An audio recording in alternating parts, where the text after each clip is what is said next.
Hello, welcome to part 2 of my vlog series, Isolation Brigade, which is a name that I got from my really long old list of possible band and project names, which there's like about a million. This is my third try at doing this today, which is not good, I don't think. I feel like I have to either decide that I'm going to make videos and edit them, or I'm going to be comfortable making videos off the top of my head and not editing them. But right now it seems like I'm at a point where I just keep trying to make a video really perfectly the first time. So I have to decide that this is the last video I'm going to make. What did I do today? First of all, I got my first adult haircut, which, what I mean by this is that basically, when I was growing up, my parents took me to get a haircut, and it was a horrible experience because I'm sure you only tuned in to hear about, well, you probably did, I guess. Whoever gets tired of hearing about the trials and tribulations of an autistic girl growing up. So, when I was a kid, my parents would take me to get a haircut, and in retrospect, as an adult, now that I know that there's lots of different ways to get a haircut, I can't believe that they did this, but they would always take me to this one place where I had to lay down with my head in this dish, and somebody would like wash my hair and massage my scalp really slowly, which is extremely painful for me, and then I would get my hair cut and blow dried, and I would like the sensations of like the stuff on my skin and like people touching me and like the sound of the blow dryer would just make me like scream and cry because I was like so uncomfortable. And the whole time I was growing up, like, adults were just like, oh my gosh, Amanda, you're so terrible. I can't believe you're crying about this stuff that we have to do to you and that doesn't really hurt anyway. I have to shut my other computer because, as you remember, I only have one charger plugged in for some reason, so they have to share it. But anyway, so I grew up with that kind of thing, and I think it's actually sort of the stuff that I made my first few videos about when I started making videos about being autistic, because I was in like my early 20s or late teens, and I guess maybe that's when you kind of start to realize, you know, what things that happened to you when you were a kid were maybe kind of messed up. And as an adult, it's very weird to realize that I was put in that situation so much when I was a kid, and now that I'm grown up, like, I just don't go to get a haircut. I just cut my own hair, and it's not that big a deal. And it's sort of weird to me, like, as a kid, that I was just like always put in that situation, even though it was like crazy painful for me and there was no like flexibility. Like, I mean, to be charitable to my parents, obviously people didn't know as much about autism then, but to me, it's kind of common sense. Like, maybe if somebody's like extremely physically uncomfortable from doing something and it's not something that's like actually necessary for their health or anything, you could just like not do it. But you know, that's my complaint about my childhood for the day, but let's listen to my complaints about my adulthood. I actually don't have complaints. I've been planning for quite a while to try and get a haircut at Supercuts because when I was in college, I started either getting haircuts from friends or cutting my own hair as much as possible. And when I went home, like, my mom would sometimes still take me to get my haircut and I would deal with the whole thing. But as I got older and older, I stopped like ever doing that, and I started just like always cutting my own hair. And like once or twice in the last like 6 years, my mom took me to somebody who like didn't wash my hair, which was super nice. But most of the time I was still cutting my own hair. Also because like for me as an autistic person, because like I struggle with everything, I hope only other autistic people are watching this, because like I know this sounds extremely whiny, but since I struggle with everything, I usually don't really deal with things that are both like unpleasant and like not extremely necessary to my well-being. Like, I could not get a haircut for 10 years and it wouldn't affect me really badly in any way, you know? Like, I would just look kind of weird. On the other hand, I'd have really long hair, which would be kind of cool. But, you know, it wouldn't affect my health, I wouldn't be in pain, I wouldn't be starving or anything like that. And so, like, that's just not the kind of thing that I really have, like, the energy to focus on. But I decided that since I always cut my own hair and I'm bad at it, I would try to go to Supercuts. If there's any autistic people that are in the same situation as me, I'll just give you a little social story about going to Supercuts, because I was pleasantly surprised, and I feel like now that I've had this experience, I can comfortably do it again. I didn't make an appointment, I just went there, and I just had to write my name and number on like a little paper, and there was like one lady and then like a family with 2 little boys who were in front of me, and because I'm the type of person who people tend to like not notice when I'm waiting for things, I guess because I'm kind of like this, they actually didn't notice me for a while when it was my turn, and they were like looking for Amanda, and they finally found me, and I went and they put the robe thing on me, and I just told the lady that I wanted my hair like shorter but still long enough to put in a ponytail, and that I wanted my bangs about this long, and she just cut everything. She didn't wash my hair, it didn't take that long, nobody was touching my head, and I did brush my hair first. I don't usually brush my hair, but in this case I realized it would probably be kind of rude to go in with really tangled hair. So I brushed my hair first, and it didn't take them very long to brush it. And it didn't take that long. And I knew they were going to do something with a towel, which apparently just comes mandatorily at Supercuts. But all they did was sort of wipe my neck off with a towel so I wouldn't have hair on my neck. So that wasn't bad either. Then when I went up to pay, hopefully I did everything right. I'm pretty sure the tip is the same as in a restaurant, so I just tipped that much, and hopefully I didn't, short shrift the lady who cut my hair because she was nice. So that was my experience at Supercuts. I wish I could tell you how long it took. If you are in the same situation as me, you probably are the type of person who'd want to know that, but I would say like maybe 15 minutes and like 15 minutes waiting. So now that that's a skill I have, I'm really happy, and I'm glad I can have the option of doing that again instead of trying to cut my own hair. So the other thing that I find a little awkward to talk about in the video, because let's be completely honest, horrible things are happening all the time. Sometimes really horrible things are happening that are really big, like all the hurricanes, and like we see them in the media all the time, and it's like slightly awkward to like, wake up in the morning and be like, I'm so excited that I figured out I can get a peppermint drink at Starbucks at any time of the year. But at the same time, I've gone through periods in my life where I felt like it was my moral obligation to be thinking about horrible political and natural disasters all the time, and be getting as upset about them as possible so I wouldn't be self-centered. But self-centeredly, I gotta say that it makes me feel really bad, and that I also don't feel like it helps me do anything for other people. So often I try to ignore the news and bad things going on in the world as much as possible, and it's hard to ignore them that much anyway, but I just don't beat myself up for not paying more attention. Where I'm going with this is that at least 40 people, and probably many more people that haven't been found, have been killed in wildfires in Northern California. They're still going on, I think, because they haven't really been able to control them, and that means that they haven't been able to find all the people who have died. And I think a lot of places in Northern California have been evacuated, but yeah.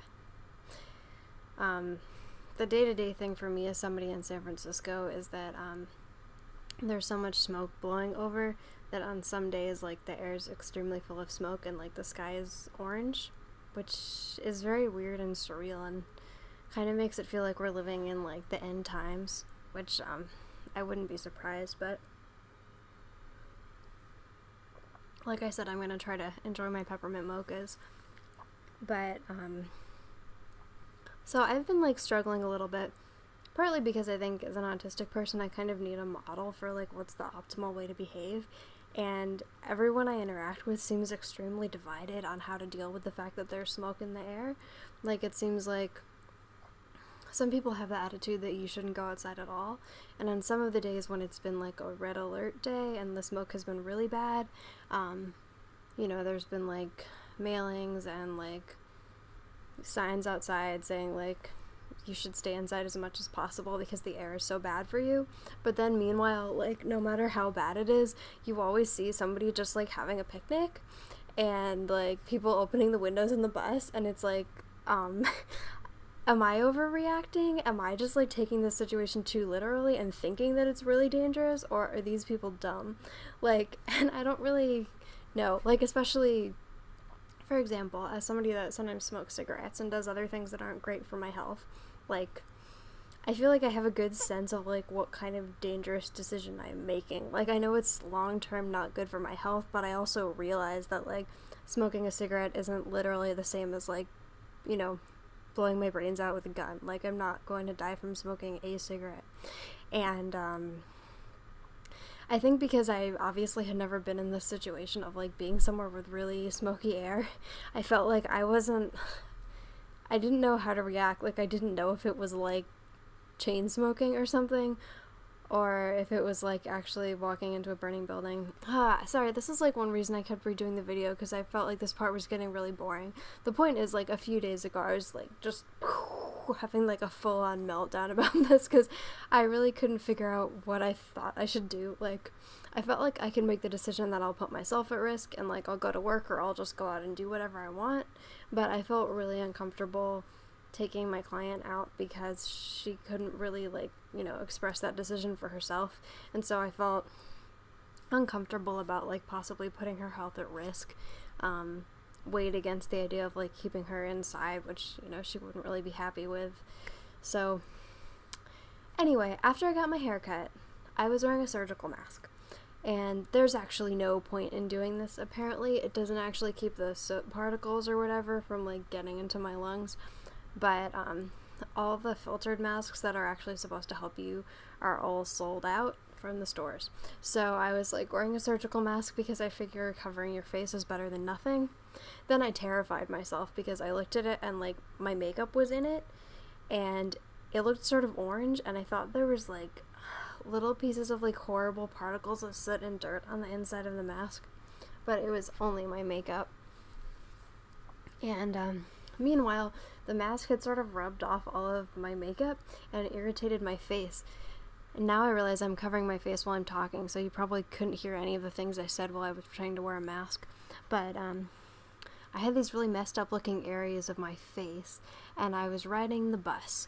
I was planning to go to the Conservatory of Flowers, which is just like an excellent giant greenhouse, which I have tried and failed to like photograph accurately, but all you see when you take pictures of it are like a bunch of plants. But like what's really cool about it when you go in there is just that you go into this giant place and there's just plants like all around you, and they're huge, and it's like you're in a world that's like totally populated by plants. And just like everywhere you look, there's just like so many huge exotic plants, and like you can just go in there for hours and just like read or like write stories or something, because there's benches. And it's like usually pretty quiet because people don't seem to appreciate it enough, even though I feel like it's relatively cheap for like such a great thing. Anyway, I really wanted to go there because of the smoky air, so I was like really excited to try to go somewhere where I could actually feel safe like breathing. So I was on my way there, and I took off my my surgical mask on the bus, and I just sort of had it here. Meanwhile, I'm like looking at my phone and like the selfie camera, just freaking out about how weird I look, because like there's all these areas of my face where the mask has like rubbed off my makeup and also really irritated my skin. Meanwhile, this guy tapped me on the shoulder and he was like, "Are you okay? Is the smoke bothering you? I see you're wearing a mask." Except it was kind of hard to understand him because English wasn't his first language, and he was like really soft-spoken. After we had talked for a little while, he tried to like apologize for his English, which I think is extremely silly whenever anyone does it, because like I only speak English. At least if I ever tried to speak to anyone in a different language, I don't think that I could get across anything to them. And so when someone is talking to me in English and I can understand anything that they're saying, I'm pretty impressed with them. So that was pretty much what I said. However, despite being good at communicating with me in a language that is not his first language, this guy was a bit strange. And first of all, he was like, "Is the smoke bothering you? It's bothering me." And I looked up, and this was like yet another one of the people that sits on the bus with the windows open, and I'm like, "Why are you doing that when the air is full of smoke?" So I was like, "Why don't you close the window if it's bothering you?" So he finally did. Anyway, at a certain point, I can't really remember exactly what was going on, but like the guy was like, "What's your name? Where do you live?" "I live in San Francisco." I was like, "Oh, um,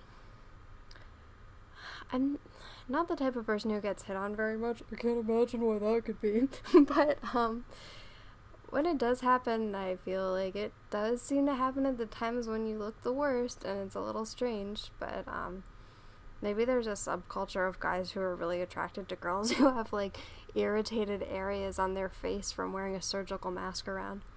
Because like the guy with the very soft voice who was hard to understand, like suddenly leaned close to me and started trying to whisper something that I couldn't understand.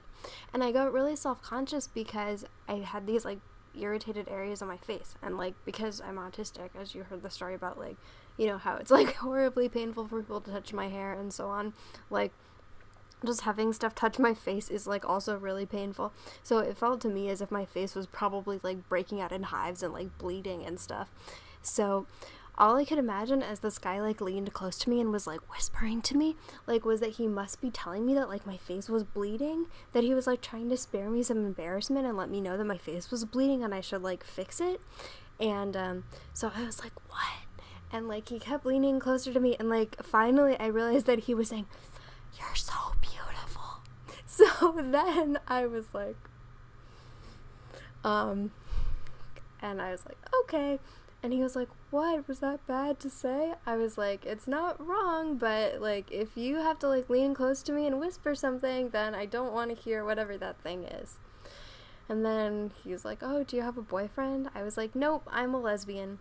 And then this was hard to communicate.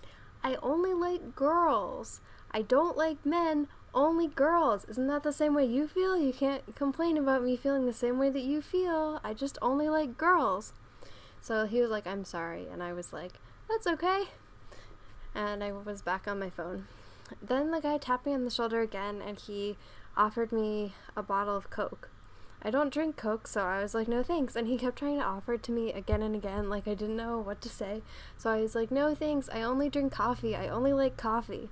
And then like another guy who I didn't even think was listening was like, "Oh, so you only like coffee?" So on this day of my life when I was wearing a surgical mask, I was most attractive to all of the men on the bus. The end.